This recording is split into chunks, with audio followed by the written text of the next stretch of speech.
We're recording. What's up, everyone? Welcome back. Another episode of Behind the Smoke. We're back and we're tired. Yeah, grinding. It's later than we normally record. Yeah, but it's still going to be a good episode. It's going to be a good episode. It's going to be a great episode. It's going to be a good one. Long awaited. Yes. Well, on that topic, why don't you tell us what the episode's about today, Boris? Today, Damo, we're taking 13 skills you may be tested on when applying to a fire department. Nice. So this is a fan requested. We probably should have talked about it a long time ago when we were going through all the process episode stuff. I think we briefly touched on skills stuff, but we haven't really gone into depth with it. Yeah, even like the last episode, we talked a little bit about what happens if you fail the first time and steps where you're failing and all that. So yeah, we've touched on it throughout our podcast here, but we have a whole episode today designated towards it. Yeah. Let's go, baby. Yeah. So we got 13. So well, first right off the bat, you may not see some of these on your skills, right? They might be a little different. Always pay attention to what the proctors are saying or how they're describing things. These are essentially the 13 most common things that you could see on your skills assessment. Yeah. It doesn't guarantee that they're going to be on it. It's just a lot of departments tend to have some of these, if not all of these. But hey, other departments might, have different variations, right? But like I said, these are pretty common ones. Yeah, these are the most common ones. I didn't write it on our little board here, but beep test is another one we'll just talk at the very end. Yeah, good call. Actually, yeah, it's getting more and more usage out there. Yeah. Right. And the other thing is just like random skills, like putting couplings together and things like that. So right. Okay, so yeah, I mean, for those of you listening, you got a skills assessment coming up. This is going to be a good one to pay attention to. We're going to kind of go over each one of the most common 13. Now we just added a 14th. Yeah. Go over the task. Kind of how to pass. What they're testing. What they're testing for. It'll just be like a rough little blurb for each one. We'll try to keep it fairly short. Yeah. Hopefully what Adam and I were talking about here just before this episode is we want to put these things up on our YouTube as well. Yeah, we want to get some videos going of this kind of stuff, along with some other stuff too, right? When it comes to the hiring process, we're going to have some videos in the near future here on YouTube. Because if you're listening to this, you're probably just like us in terms of you're probably more of a visual learner. Right. Yeah, you're probably dumb like us. Yeah. Hopefully. We don't need anyone smarter than us listening to this. But if you're more visual like us, videos will probably be a little bit better, especially with like rope stuff and that kind of. For sure. Yeah. I mean, it's pretty hard to describe how to tie certain knots. Do it right now. Describe to me like a bowline. So I can't even do it. Okay. Let's just get into this. First one's stair climb. All right. Stair climb. Again, well, this is probably like one of the most common ones. Yeah, I would say for sure. I'm just throwing this number out there, but like 80 to 90% of departments out there, if you go on their website and you look at their skills assessment or physical day or whatever, usually there's a stair climb. Yeah, either that's going to be an actual like you're going up some stairs, maybe their hose tower, burn tower, something like that, or it's just going to be a stairmaster. Right. Yeah. And you got to go for a while. A lot of these also, before we get into them even more, you're going to do with a weighted vest, most likely, right? That's to simulate wearing an SCBA or just having some gear on you. Yeah. You stole the words right out of my mouth. Okay. Yeah. So you guys, you'll be able to see that on the Patreon. That was a visual thing too. You stole the words out of my mouth, literally. Yeah. Okay, so stair climb. So the task, step onto commercial stair climber machine or actual stairs, like you said, Boris, and climb at a set pace, usually around about 60 steps per minute, for about, we wrote down 3 minutes here, but it could be like 3 to 5 minutes. Yeah, it depends really on the fire department. And It it also depends how they want you to do it. Like if they want you to touch every step on the way up, it's going to take a little bit longer. Yeah, yeah, and also some departments might go as opposed to time might go by floor. Yes. Right, you gotta hike 20 floors or whatever. Yeah, right? it's some departments. Yeah, it just depends because some departments don't have any high rises, right? Because this is again simulating high rise procedures, right? Yeah, If you're able to actually get up to a fire on like the 15th floor or whatever with all your gear. So yeah, some departments, most departments will have it because they'll have high rises. Some maybe rural departments might not, but it's a very good indication of your fitness level. exactly. Yeah, so basically like what they're testing is like your cardiovascular endurance and leg strength. Usually this is typically going to be the first station, and it's the first station for a region. It's designed to essentially try and fatigue you fairly quickly, right? It's trying to replicate like you're getting exhausted by climbing a high rise to fight a fire, right? And then you go into like some of the other skill stations typically like right after that. Yeah, I think the fire departments have gotten a lot better with actually testing for things that you're going to be doing on a fire ground. I know it was the same with the military. They used to test you on like how many push-ups you can do, which is fine. You should be able to do a bunch of push-ups, but that's not really what you would do in combat, right? So now they're doing more like sandbag stuff, we're going to talk about it later, like rescue drags, things like that. Right? Yeah. Just more functional testing. So just be ready for it that way. Exactly. How to pass. Yeah, I mean, pacing, right? Yeah. Make sure you're not going too fast. Get a rhythm. Use your legs, right? Not your arms. Sometimes they might even tell you don't touch the railings, right? With your arms.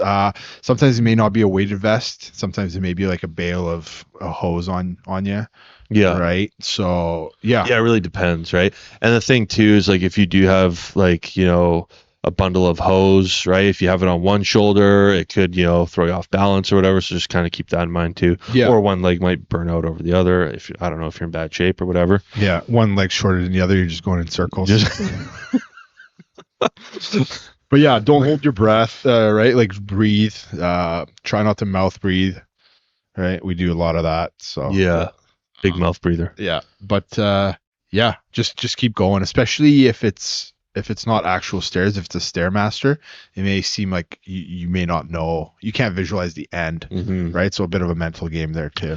For sure. Yeah. Yeah. Can be like a bit monotonous, right? Yeah. Cool. Ready for number 2 here? Yeah. Hose drag. Number 2. Yeah. Dragging hose. Pretty standard. We do it all the time at work, right? Yeah. So typically you're going to drag like a charge 200-foot, inch and 3/4 hose line. We wrote down like a distance of, roughly 75 feet. It could vary depending on department, right? But, and typically you're going to want to do that, with a sense of purpose. Yeah, that's one you actually do want to hustle quite. I mean, you want to hustle throughout the whole thing, but that's like you can really show it in that one. Yeah. And also a little tip with that one, if you take the hose, you throw it over your shoulder or whatever, if you lean forward with it, you're going to be able to, it's going to be a bit easier to pull that charge line. That's a good point. Yeah. Sometimes it might not even be 1 3/4. Sometimes departments use 2.5, right? So just be ready for that bigger diameter hose, maybe wrap it across your chest if you can, right? What's the biggest challenge you think with that one, Adamo? The biggest challenge would be just think about it. So it's just for the readers. It's late at night. It's like almost 9 p.m. We both work today. We're both working tomorrow. Yeah. And we wrote it all down on our phones to try to stay on top of it, but we're obviously having issues. Yeah. So let's just screw this thing. Let's just go off the thing and just talk about it. Biggest challenge with the hose drag would be, like you said, like depending on the diameter of the hose, like if it's a charge 2.5 inch, 200 feet, it's going to weigh quite a bit. Yeah. Right. If you're a smaller person as well, right? Yeah. You're going to want that kind of muscular endurance in your leg muscles for sure. And like I said earlier, like I feel like technique plays a part in this too, right? Like if you, like you said, if you have it, I wish we could demonstrate it. But like if you have it like wrapped around your chest, Yeah. right, like over your shoulder and like down like that, leaning forward, getting some momentum, right? What would you say the biggest challenges? Yeah, I would say that is because you may feel like you're not pulling anything at all because it's probably going to be tied to something at the other end, right? Sometimes they do it with charge lines as well. Yeah. So again, it just depends on the department, but yeah, just get that footing and dig deep, like really dig in with your feet. Sled pulls. Do sled pulls if your gym has a sled or something like that. That will help you out with this for sure. Right. That's a good point. Number 3. Equipment carry.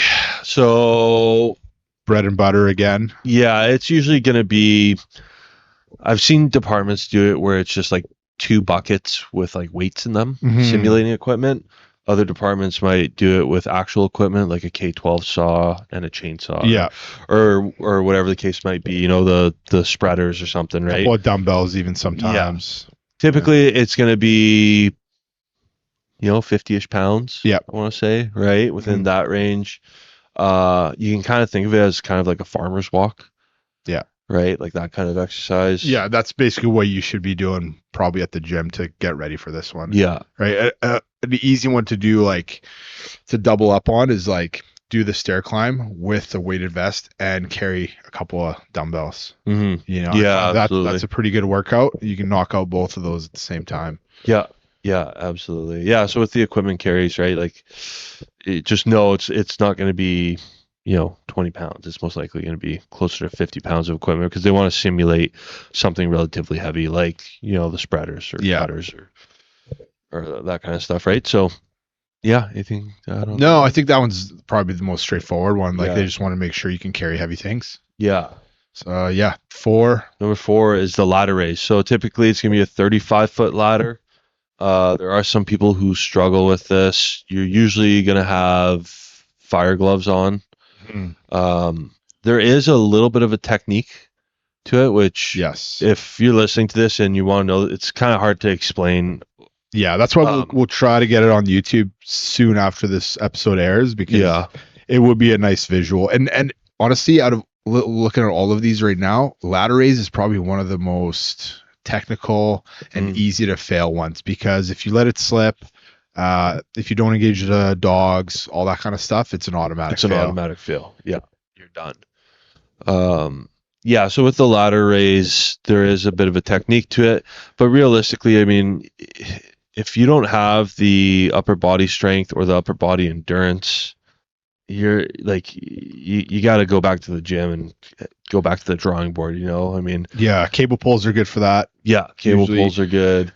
Cause I mean, that is a very utilized tool within the fire service, is a 35-foot ladder, and they're not light. No. And you are going to be expected to raise it yourself. Like you might have somebody footing it on one side, or maybe 2 people. Yeah. Right. But you are going to be alone on the halyard, so make sure you can get that. And again, like you said, the technique, right, to maybe bring it back down as well. You don't want that to slip. So we'll try to have that visually for you guys. But it's basically cinching the halyard on the way down. Yeah, for those of you listening, if we don't have the video uploaded yet by the time you're listening to this, and you want us to send you a video of a demonstration, just send us a message on Instagram or email us, whatever, and we'll get something sorted out for you. Yeah, this is a tough one. It fails a lot of people, so definitely reach out.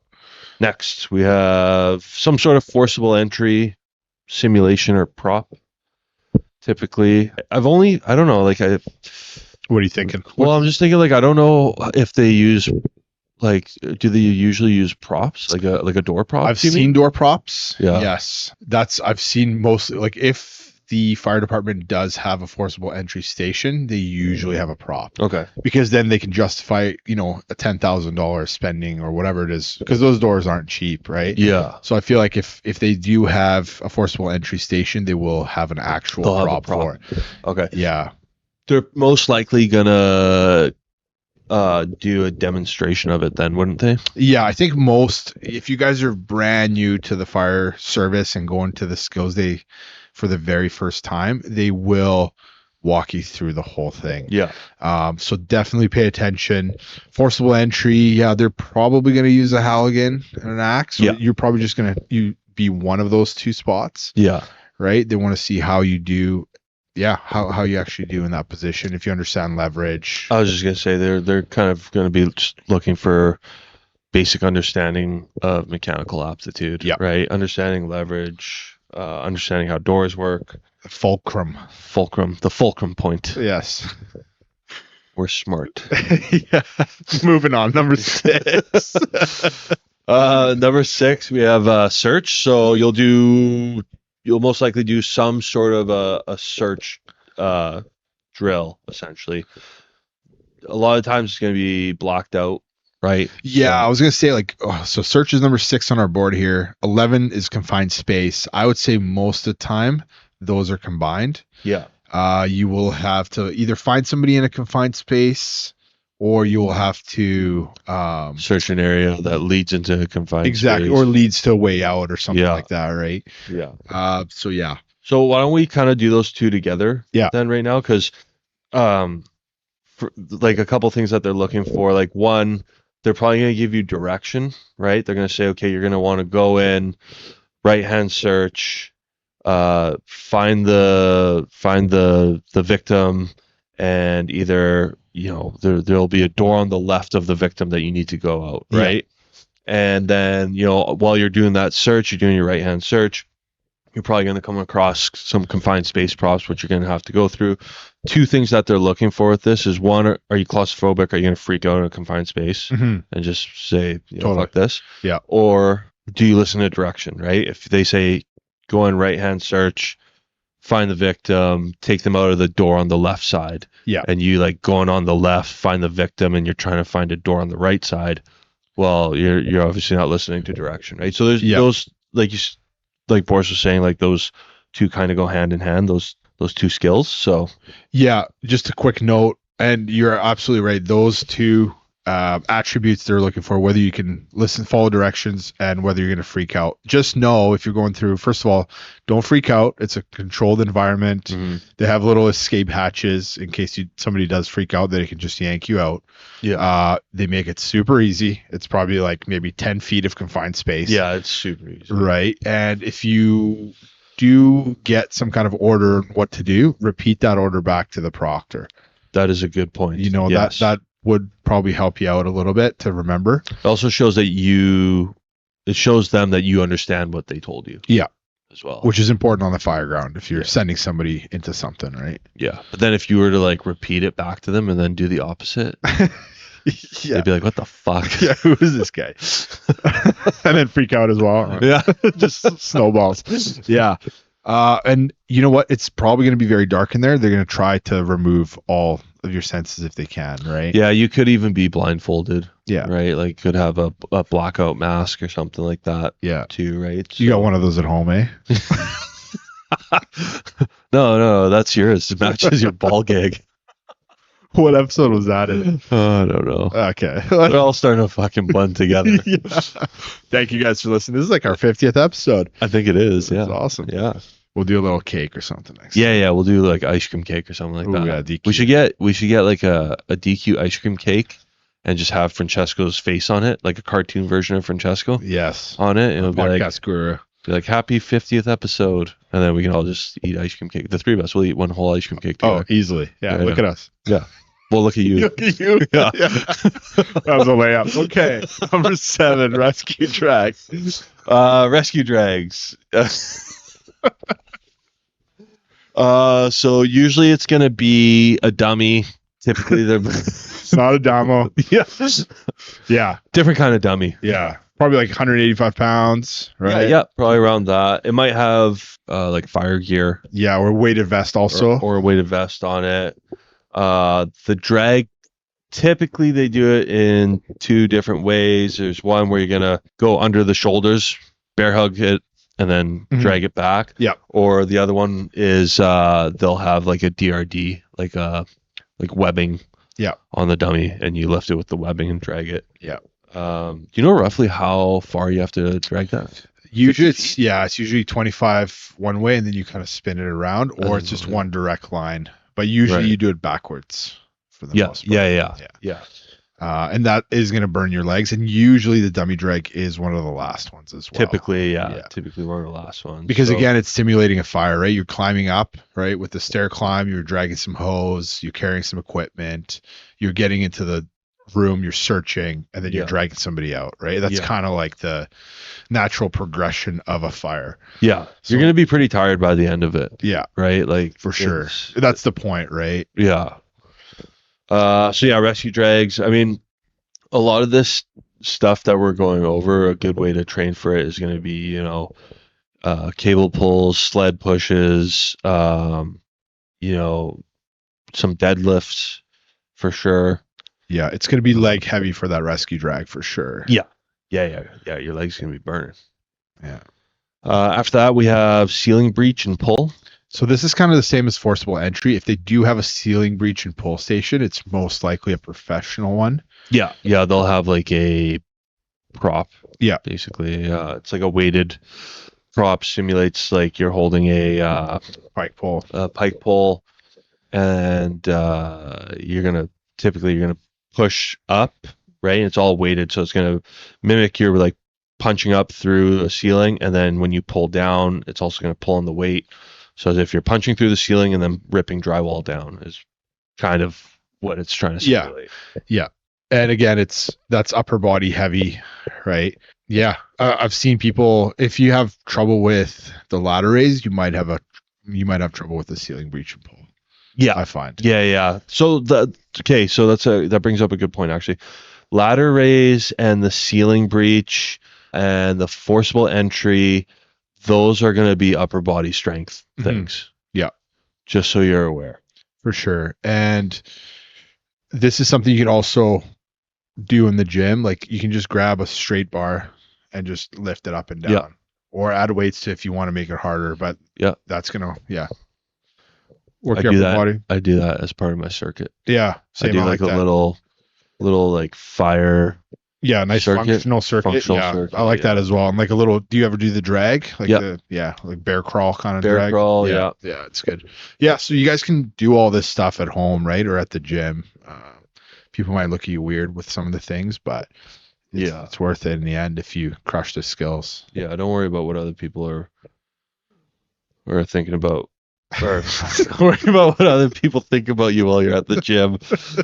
As long as you're working out for this purpose, right? Yeah. If you're just going to the gym and doing weird shit, well then that's a different story. Then you're a fucking weirdo. Okay, next. God damn it. Kaiser sled, buddy. Kaiser. Kaiser. Is that German? I would assume so. Yeah, it sounds German. Another prop, right? Another prop, yes. This is just going to be something taped together. What else goes with the Kaiser sled? The sledgehammer? Sledgehammer, yes. Okay. Yeah. Nailed it. You're looking at me like it was a test. No. I was They could actually, come to think of it, they could have a modified Kaiser sled. So they could have like a sledgehammer and like a rubber tire.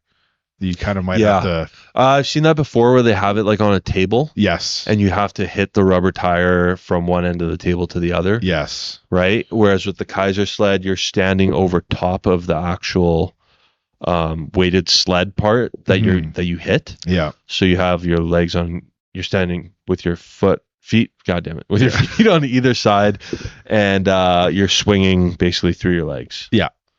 So again, a bit more upper body, get good swings into it. I think this is something that if you have never done before, you should probably test that out. Yeah. It's not, I would think so. It's not a natural thing to do, right? Yeah. There's a little trick too.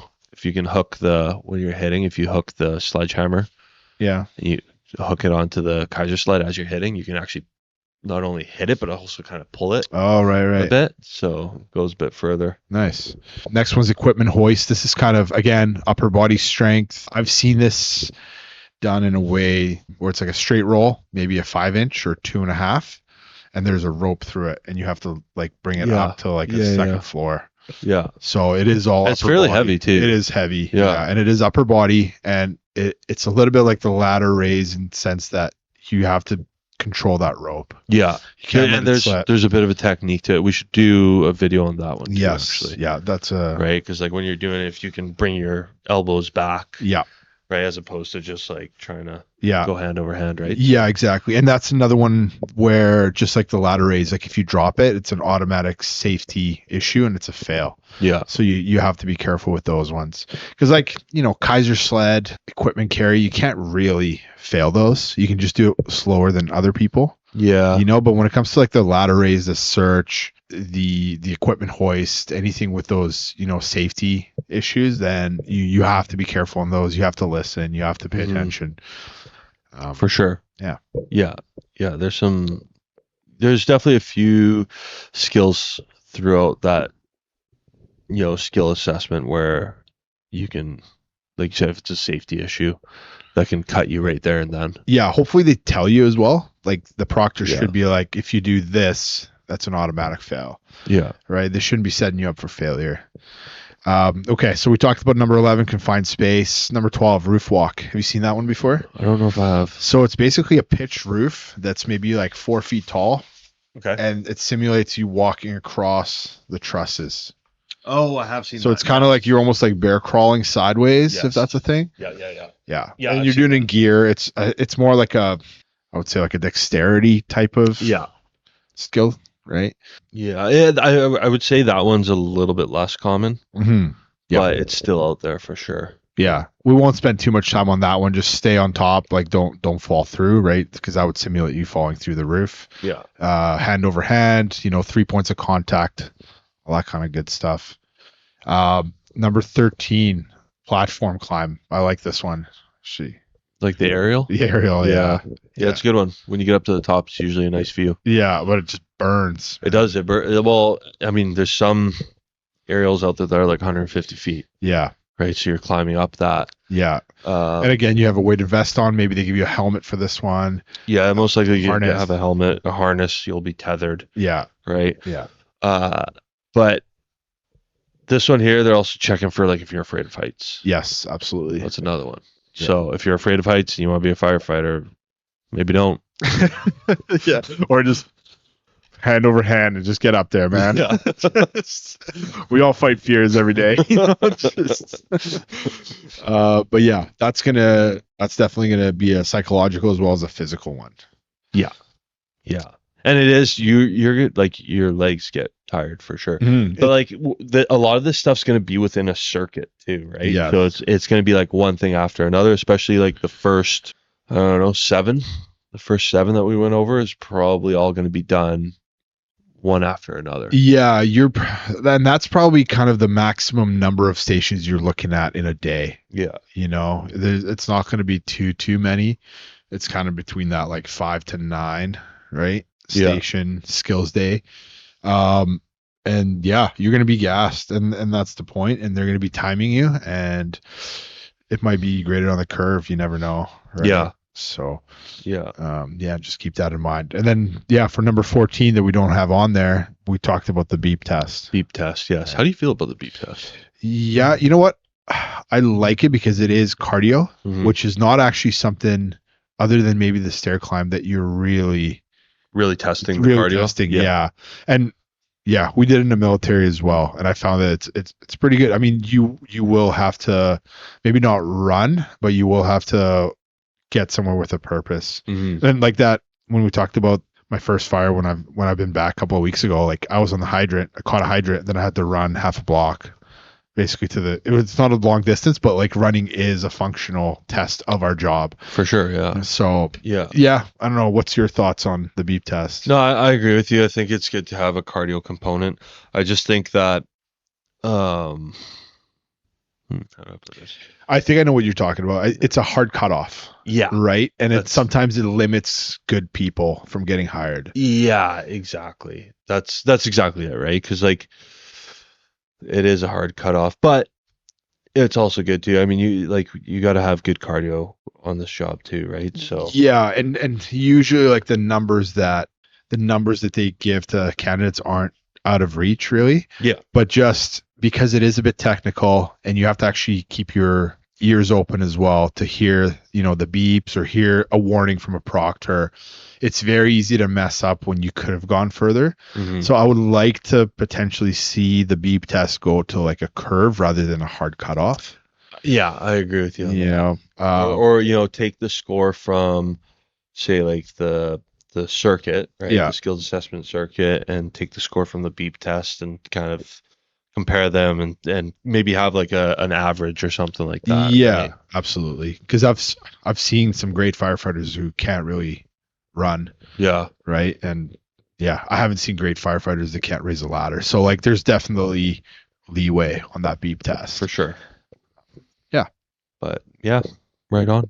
And then the other ones we kind of didn't write on there, but you might see some skills that are a little bit more technical. Like maybe they'll have you catch a hydrant. They'll get you to connect couplings. Yes. Right. Turn on a fan, maybe. A lot of the times they're going to have you do that with gloves on too. Yes. So your dexterity isn't going to be the same. Yes. So yeah, just keep an eye out for those things, guys. Usually, hopefully, the fire department that you're applying to will have a list of all the skills that they're testing for on their website or in their applicant guide, which should be coming out with each application. So yeah, you should be practicing these, knowing these, and hopefully being good at them as well. For sure. Yeah. So good luck, guys. Feel free to reach out to us, if you have any questions about these. Also, if you're looking for any coaching or anything like that, obviously reach out. Yeah. And yeah, good luck. We have just created our Patreon program and it's online. We'll put a link in the description of this episode. It's got all our freebies on there. So it's got resume templates, the interview checklist, The competitive edge checklist. Yeah, competitive edge checklist. And we're also going to be diving into more in-depth interview episodes and hiring process stuff. And we're going to be posting it on there. It really does help us out because then we're able to pay Francesco for producing this podcast. If it wasn't for him, we'd be hooped. You guys missed the part where we were just trying to turn this microphone on before this episode. Yeah.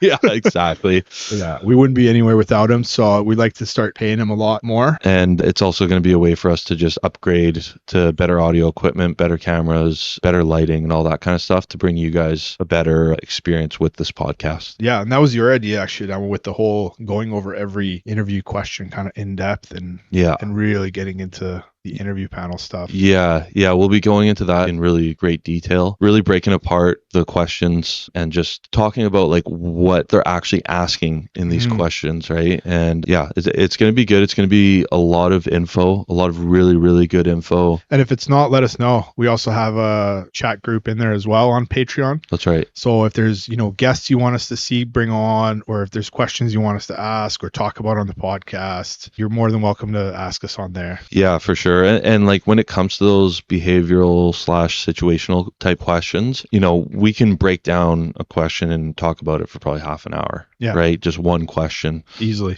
So there's going to be a lot of really good info on that. And like we said, it's going to really help support the podcast so we can upgrade better equipment and also keep Francesco around so that way there is a podcast. Chaining him down to the table would be too cruel. Yeah. Right on. That's it. That's it. We're going to bed. Or yeah. Separate beds. Good night.